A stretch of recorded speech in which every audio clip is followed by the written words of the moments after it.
an advantage, but you see right there, bam, into the back of Jake. Went Majeski, shoved him off the road. NASCAR said because he got back on the road and did not improve his position, they did not penalize him for that. But then, Brad, things get a little bit crazy. Yes, we're going to see 3 wide. Ben Rhodes gets underneath Ty Majeski. Carson Hocevar turns down, and when he does, they make contact. Damage to the 7 on the left rear, damage to 98 on the right front, damage to Tyler Ankrum in the wall in that 18. The 34 of Lane Riggs, he makes contact with Grant Enfinger. All these trucks are now damaged.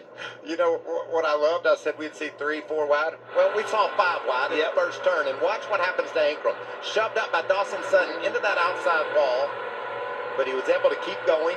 And Dawson Sutton, he loses a tire, causes this yellow. You can see where that contact came from.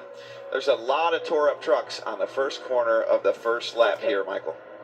Fixed the damage, went back out, and the right front went down again. So he's actually going to have to come back in and pit to address that. They're going to do that with about 1 to go, Amanda. Yeah, it was a conservation strategy for Brian Patty as he brought in Carson Hocevar. I got over this guy in disbelief. That left rear on that. They need to make sure that thing is not rubbing again. I think they've taken a lot of time to do just what you said, Brad, and get a lot of clearance on that right front. Bringing in another Goodyear Eagle there.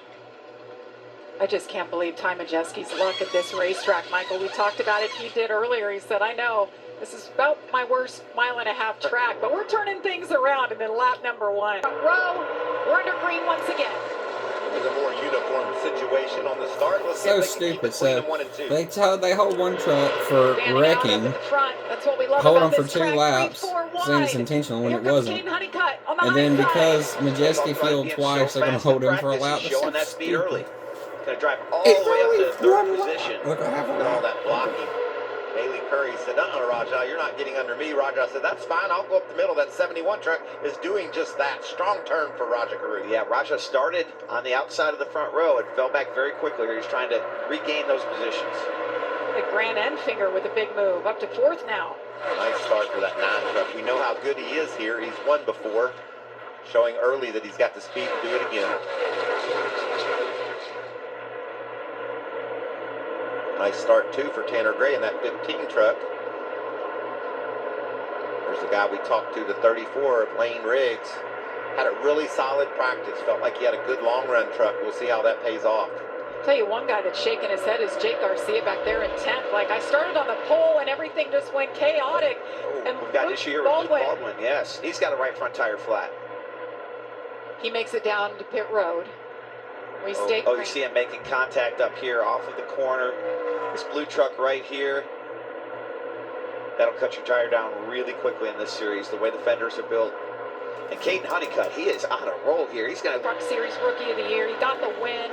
Loves it. A little less pressure over here. Well, Brad, you know this. Just getting to race anything in a competitive situation, it just makes your world. As racers, you just, oh no, we've seen a lot of trouble for this 66 truck, and there goes another. Luke Baldwin in the wall. You hear it. 2nd caution of the race. Another right front tire for that 66 truck, it appears. Hate that for you. You know, you see a young driver getting their early starts, trying to learn the ropes, and just a tough day for Luke in that Mohawk Ford.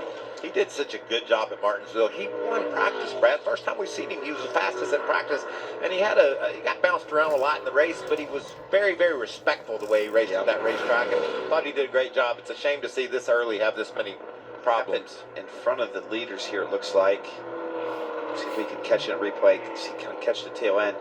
Looks to me pretty clearly like he must have lost a tire to be in the wall so early in the corner, Michael. The leaders get to the line. We'll have 2 laps remaining in stage number 1. Ooh, a little sideways. Big tire spin there for Raja on the outside. He was able to keep pace with the 11 truck though. Caden Honeycutt giving a big push. That's in with the middle. Grant Enfinger with a big look to the inside of the 9. Nice corner by Caden Honeycutt. And and he's still middle of 3 wide. Look at this. Restarts are so awesome. Look at this. What a battle. 4 wide.